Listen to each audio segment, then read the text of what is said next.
Secunderabad parade గ్రౌండ్లో global peace rally నిర్వహించనున్నట్లు Praja Shanti party వ్యవస్థాపక అధ్యక్షుడు డాక్టర్ కేఏ పాల్ తెలిపారు.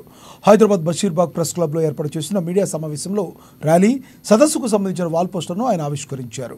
మన దేశ ఆర్థిక పరిస్థితి 80వ స్థానానికి పడిపోయిందని, దాన్ని నెంబర్ 1 స్థానానికి తీసుకురావడానికి తన వంతు కృషి చేస్తున్నానని తెలిపారు. అందుకు దేశంలోని ప్రముఖులు, సెలబ్రిటీలు, రాజకీయ నాయకులు, జర్నలిస్టులు, మేధావులు, అన్ని రాష్ట్రాల ముఖ్యమంత్రులు, ఎంపీలు తనకు మద్దతివ్వాలని కోరారు కేఏ పాల్.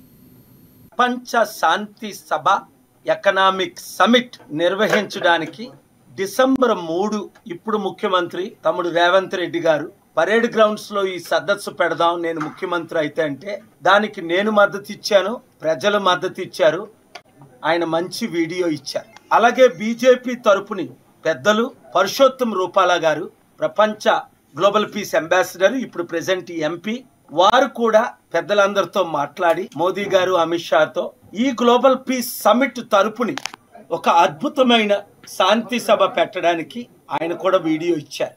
తద్వారా 100 కంపెనీలు రావటానికి, లక్షల ఉద్యోగాలు క్రియేట్ చేయడానికి, రాష్ట్ర దేశ అభివృద్ధికి పాల్పడటానికి, మరలా 200 దేశాల్లో కనీసం 200 కోట్ల ప్రజలు ఈ ప్రపంచ శాంతి సభ ద్వారా మన ఇండియన్ ఇమేజ్ మరలా ప్రపంచంలో నెంబర్ 1 అవడానికి, మన దేశ సత్తా చూపించటానికి ప్రజలు, ముఖ్యంగా మీడియా మిత్రులు, వానర్సు, రాజకీయాలు పక్కన పెట్టి కాంగ్రెస్ బీజేపీ నాయకులే